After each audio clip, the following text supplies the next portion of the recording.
सदैव पादपङ्कजं मदीयमानसे निजं दधानमुक्तिमालकं नमामि नन्दबालकं समस्तदोषशोषणं समस्तलोकपोषणं समस्तगोपमानसं नमामि नन्दलालसं नमामि नन्दलालसम्। कृपा अवलोकन दान देरी महादान वृकभान दुलारी, त्रिषित लोचन चकोर मेरे तू व बदन इंदु किरण पान देरी। सब विद सुगर सुजार सुंदर सुनहि विनति कान देरी, गोविंद प्रभु प्रिय चरण परस कहे जाचक को तू मान देरी।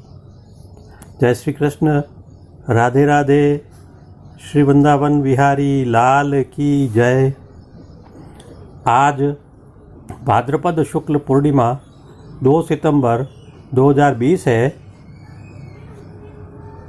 पुष्टि मार्ग अलौकिक कला मार्ग है। पुष्टि मार्ग के पूज्य आचार्यों ने विविध कलाओं का कलानिधि प्रभु श्री जी की सेवा प्रणालिका में कलात्मक विनियोग कराकर इसे अत्यंत विशिष्ट बनाया है और इन कलाओं को केवल भौतिक स्तर पर न रखते हुए उन्हें लीला बिहारी की ललित लीलाओं के भावों से भावित किया है और इसे आधिदेविक भावपूर्ण रूप प्रदान किया है।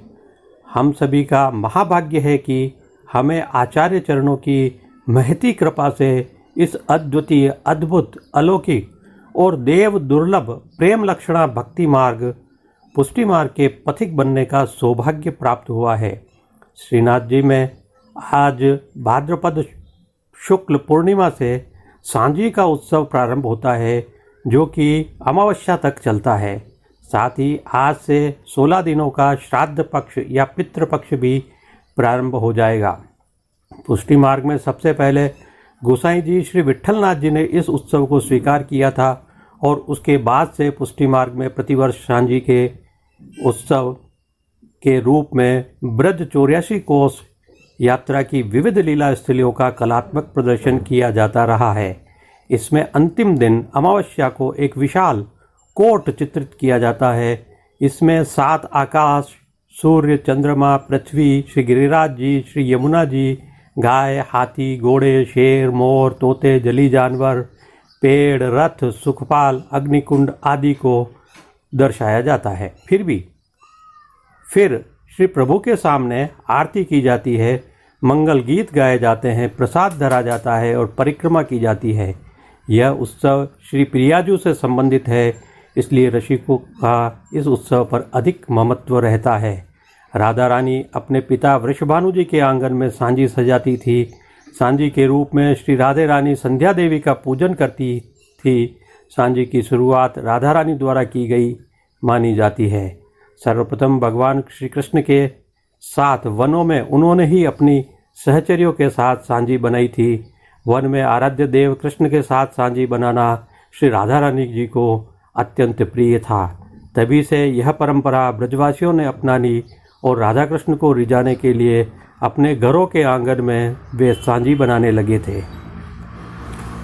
सांझी की कुछ कथाएं प्रचलित है, जिनमें से श्री राधिका जी की एक कथा अत्यंत प्रसिद्ध है। कहा जाता है कि एक बार श्री राधिका जी को किसी ने बताया कि वह संध्या देवी की पुष्पों से पूजा करेगी तो उन्हें मनचाहा वर प्राप्त होगा। कान्हा जी से विवाह की अभिलाषा लिए उन्होंने पूजा की सभी तैयारियां प्रारंभ कर दी। जब प्रभु श्री कृष्ण जी को यह बात पता चली तो उन्होंने श्री प्रियाजू की मदद करने की ठानी, परंतु इसमें एक अड़चन थी कि संध्या पूजन में केवल कन्याएं और महिलाएं ही भाग ले सकती थी। तब श्री कृष्ण ने एक महिला का वेश धरा और फूलों की टोकरी लेकर राधिका जी की मदद के लिए उनके भवन पहुँचे। राधिका जी की सभी सखियां अपने मध्य इस नई महिला के सज्जा कौशल को देखकर अत्यंत चकित हो गई। सांझी सज्जा के पश्चात सभी ने मिलकर संध्या देवी का भोग रखा और आरती की। संध्या पूजन के पश्चात काफ़ी देर होने से नंदगांव जाना संभव नहीं होने के कारण श्री कृष्ण जी ने वहीं श्री राधिका जी और अपनी प्रिय सखियों के साथ रात्रि विश्राम किया। आज से पुष्टि मार्गी मंदिरों में सांझी का आरंभ होता है। श्रीनाथ जी मंदिर के कमल चौक में हाथी फॉल के द्वार के बाहर 15 दिन तक संध्या आरती के पश्चात 84 कोष की व्रज यात्रा की लीला की सांझी प्रतिदिन मांडी जाती है। सफ़ेद पत्थर, मार्बल के पत्थर के ऊपर कलात्मक रूप से केले के पत्तों से विभिन्न आकार बनाकर सुंदर सांझी श्रीनाथ जी में सजाई जाती है और उन्हीं पत्तों से उस दिन की लीला का नाम भी लिखा जाता है। भोग आरती में सांझी के कीर्तन गाए जाते हैं। प्रतिदिन श्री जी के महाप्रसाद की एक छाप सांझी के आगे भोग रखी जाती है। प्रतिदिन श्री जी को अरोगाया गया एक लड्डू सांझी मांडने वाले फूलगरिया जी को दिया जाता है। आज प्रथम दिन विश्राम घाट की सांझी मांडी जाती है। यह सांझी अगले दिन प्रातः मंगल भोग सरे तक रहती है। तदुपरांत इसे बड़ी कर दिया जाता है। एक अन्य कथा में कहा जाता है कि एक बार देवपुत्री ने श्री विष्णु को अपने पति रूप में पाने को कठोर तप किया। श्री विष्णु उनकी तपस्या से प्रसन्न हुए, उसे स्वर्ग में एक तारा अरुंधति के रूप में स्थापित होने का वर दिया और कहा, जो पितृपक्ष के कृष्ण पक्ष के 15 दिवस तुम्हारा पूजन करेगा उसे अवश्य ही मनचाहा वर प्राप्त होगा।